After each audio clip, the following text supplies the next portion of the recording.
As-tu déjà réfléchi à la façon dont Internet fonctionne entre les continents? Je crois bien que non.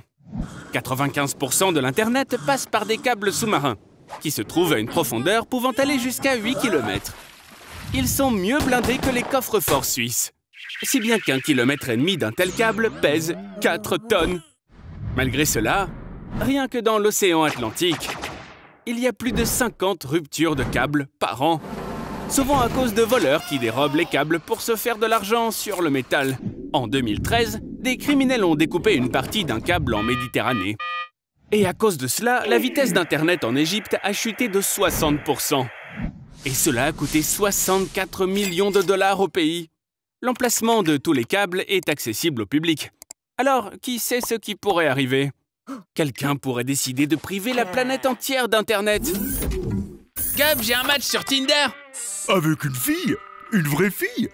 Tu parles, c'est qui? Une taurisiante? Ah! Quoi? Ça explique tout. Ils n'ont pas Dieu. Accroche-toi à elle, bof. Sais-tu que dès 2011, l'ONU a reconnu l'accès à Internet comme un droit humain fondamental, au même titre que le droit à la vie et à la liberté. Personne n'osera te retirer ce droit. Mais si quelqu'un voulait se débarrasser d'Internet, quel serait le moyen le plus simple de le faire? Détruire les serveurs DNS. Un serveur DNS est un peu comme une carte pour les adresses IP. Il y a 13 serveurs principaux dans le monde et 1758 copies de sauvegarde. S'ils étaient tous détruits physiquement en même temps, l'Internet ne disparaîtrait pas. Mais les utilisateurs devraient entrer manuellement l'adresse IP de chaque site. Cela prendrait beaucoup de temps. Alors, essaie de te souvenir de l'adresse IP de Google. Ça pourrait bien te servir un jour. Hey Snot, tu sais ce que les gens disent de nous sur Internet? Quoi? Rien du tout. Nous devons corriger cela, alors n'oubliez pas de laisser des commentaires. Par exemple, vous pouvez écrire que Snot est idiot. As-tu déjà réfléchi à la façon de couper Internet pour toute notre planète? Oui, c'est possible. Les fils électriques et les semi-conducteurs sur lesquels fonctionne Internet sont vulnérables à de puissants courants électriques. Une explosion nucléaire crée une impulsion électromagnétique qui zappe tout ce qui est électronique sur son passage. Des dizaines d'explosions nucléaires seraient nécessaires pour désactiver l'ensemble de l'Internet de la Terre. Mais les bombes n'ont pas nécessairement besoin d'exploser sur Terre. En 1859, il y a eu une tempête solaire. Il s'agissait d'une tempête géomagnétique causée par des explosions sur le Soleil, ce qui a détruit 100 000 km de lignes télégraphiques, privant l'Europe et l'Amérique du Nord de toute communication. Un tel événement se produit une fois tous les 500 ans. Alors, prépare-toi à une panne d'Internet en 2359. Imagine un peu, les gens dépensent des tonnes d'argent pour développer des armes nucléaires, mais ils ont toujours des problèmes avec les eaux usées. Eh bien, c'est logique si vous vous lavez tous les jours à cause de l'hiver nucléaire. Savais-tu qu'une bombe nucléaire et un volcan pouvaient arrêter le réchauffement climatique? En 1815, le volcan Tambora a émis des dizaines de millions de tonnes de cendres et de gaz dans l'atmosphère, formant un brouillard volcanique. Le composant clé de ce brouillard est le dioxyde de soufre, créant un bouclier réfléchissant la lumière autour de la planète. Ce bouclier a entraîné une baisse des températures moyennes de l'ordre de -13 à -16 degrés Celsius. Hey, on pourrait réveiller Yellowstone? Le volume du magma de ce supervolcan dépasse le volume d'eau du lac Michigan. Et une bombe larguée à une profondeur de 10 km pourrait libérer des milliards de tonnes de magma, provoquant une destruction catastrophique. Mais la température moyenne de la planète à certains endroits chuterait considérablement. Cela résoudra le problème du réchauffement climatique, mais au prix de plusieurs millions de vies. Je pense que lancer une bombe atomique sur quelqu'un doit être très amusant, même s'il y aurait beaucoup de plaintes. Ouais, dans ce sens, ça ressemble un peu à un paix. Heureusement qu'on porte nos combis, Snot. Tu serais surpris. Mais il est possible d'atténuer le réchauffement climatique en peignant des nuages. Mais attends un peu avant d'attraper ta bombe de peinture. Les nuages sont composés de gouttelettes d'eau. Plus il y a de gouttelettes, plus elles réfléchissent la lumière. Plus il y a de lumière réfléchie, moins la Terre absorbe de chaleur. Les géo-ingénieurs proposent de disperser des particules de sel dans l'air à partir d'hélicoptères. Elles agissent comme des aimants pour les gouttelettes d'eau. Lorsque l'eau se condense autour de ces particules, de nouvelles gouttelettes se forment, ce qui rend les nuages plus brillants. Le volume des nuages dans l'atmosphère est d'environ 15 milliards de mètres cubes. Pour réduire la température d'1 degré, il faut 1 gramme de sel par mètre cube.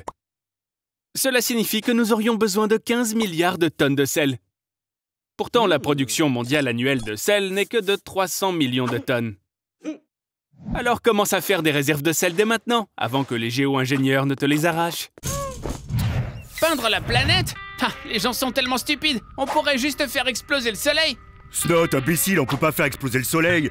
Il vaut mieux acheter un ventilateur géant pour refroidir la planète. Tellement intelligent, Gob. Tu vas être choqué.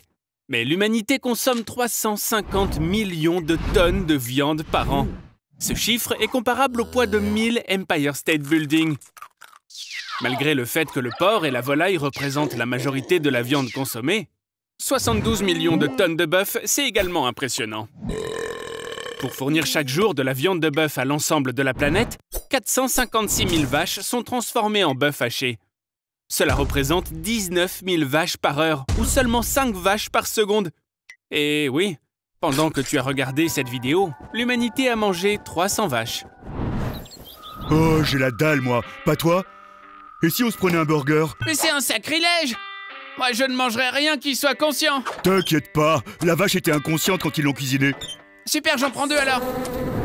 Qu'est-ce qui est le plus douloureux selon toi? Un accouchement ou un coup à laine? Les nocicepteurs. Ça fait tellement mal juste d'entendre ce mot. Ce sont eux qui transmettent les informations de la douleur au système nerveux central. Par exemple, le cerveau ne contient pas de nocicepteurs et ne ressent pas la douleur, au point que des opérations chirurgicales peuvent être réalisées sans anesthésie. En revanche, les testicules et l'utérus sont littéralement chargés de nocicepteurs. Si l'on compare la durée de la douleur, les lésions des organes et la mortalité, l'accouchement peut sembler plus dangereux, mais pas forcément plus douloureux. La douleur est une sensation subjective qui dépend de nombreux facteurs, et il est impossible de l'évaluer objectivement. L'accouchement et un coup à laine sont tous les deux très douloureux. Il serait juste de déclarer un match nul. Qu'est-ce que tu en penses? Partage tes réflexions dans les commentaires. GammaPlays4434 dit que les coups à laine font plus mal.